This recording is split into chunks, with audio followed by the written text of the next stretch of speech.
Hello, pre-calcers. This is lesson 76. We're going to talk about the functions of negative x, the functions of the other angle, trig identities, and rules of the game. Very important lesson, also very fun. Okay, let's talk about first the functions of negative x. Okay, now we typically see f of x. And what f of x is, it's the value of a function at x, right? If I was to graph this function and tell you this is 4, this is -2, -8, 8, right? Now, this value here would be, if I go all the way down, that would be f of 4. Okay, it would be the distance, right, the value of my function at x. My x value is 4, and then it would be all the way down there. Okay, we also say it's the directed distance from the x-axis to the graph of a function. So if I plug in 4, what am I going to get? Now, remember, when we talk about f of x, this is giving us our y value. So we have a coordinate point xy. The x is what I'm plugging into my function and what I'm evaluating my function at. The y is the output I get. So let's look at, if I said f of x equals x squared. X squared is my function, right? F of x is saying that's the title of my function.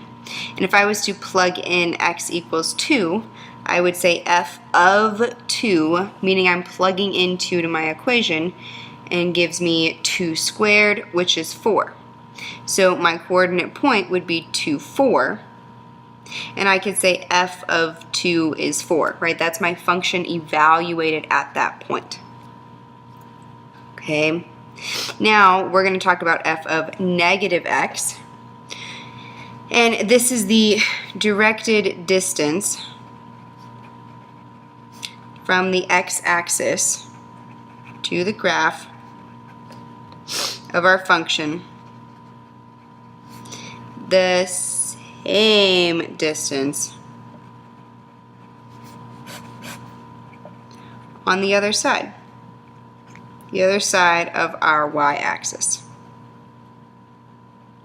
What is that talking about? That's here. If I plug in -8, I get this value here, which is f of -8. Right? It's the same thing that I did here. I'm plugging it into my f function, and I'm getting an output. I'm getting a value. Okay? Now, this helps us determine even versus odd functions. Okay, so if we plug in negative x into our function and we get the same output we would get if we plugged in positive x, then we say our function is even. Okay, this also means that the graph is symmetric about the y-axis. Okay, so let's look at an example. F of x is x squared. This is the most common even function. Okay, now again, if I plug in f of 2, it gives me 2 squared, which is 4.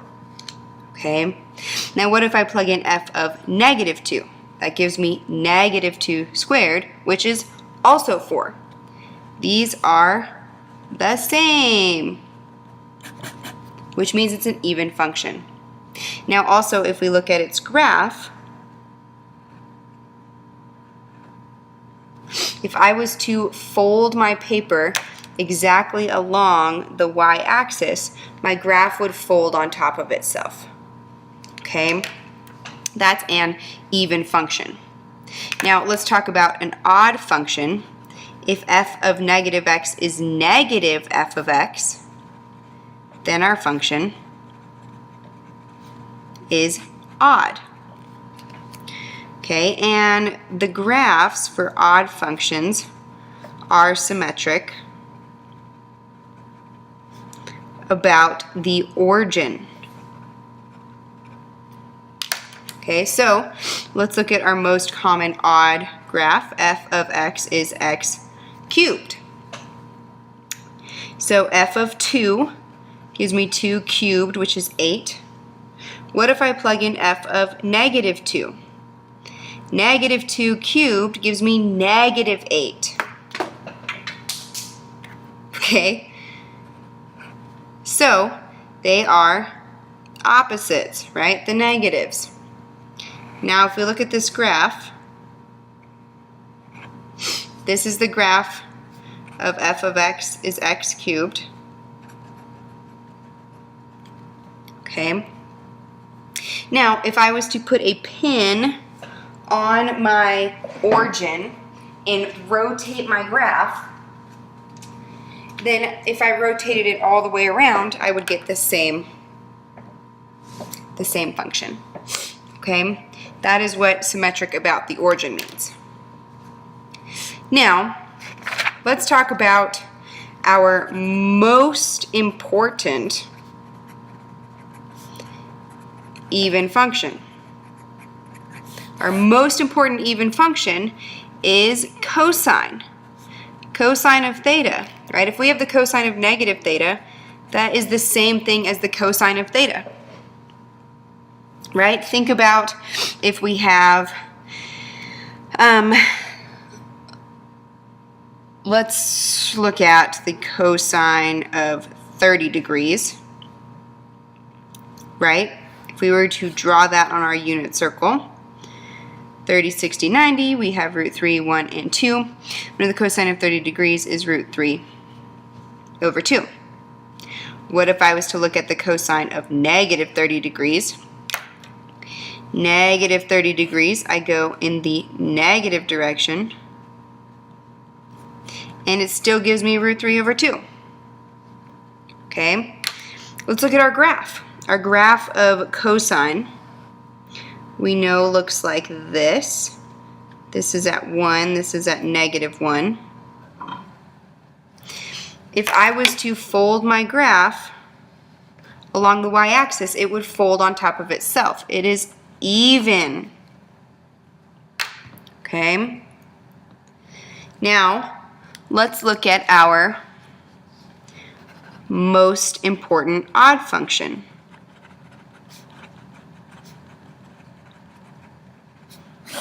I'll let you guess. It's the sine. Sine of negative theta is the same thing as negative sine of theta. Okay, let's look at the graph of sine. It kind of looks more similar to the graph of y cubed, right? If we were to put a pin here and rotate my graph, I would get that. Right? And let's again look at the sine of 30 degrees. Right? We can graph it and draw that. The sine of 30 degrees we know is 1/2. Now what if we did the sine of negative 30 degrees? Would be down here in the fourth quadrant, and we know in the fourth quadrant sine is negative. It would be negative 1/2. Okay. Now, we talked about sine, we talked about cosine. What about tangent? So, if we had the tangent of negative theta, it actually equals the negative tangent of theta. Bum, bum, bum. It is odd. But we are going to talk more about tangent later, so I'm not going to get into its graph just now. Okay? Now, let's talk about our reciprocal functions.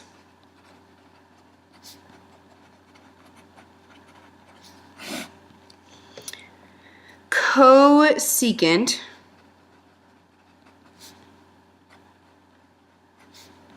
Cosecant is odd because sine is odd, right? That should be a no-brainer. Cosecant of negative theta is the negative cosecant of theta. Secant is even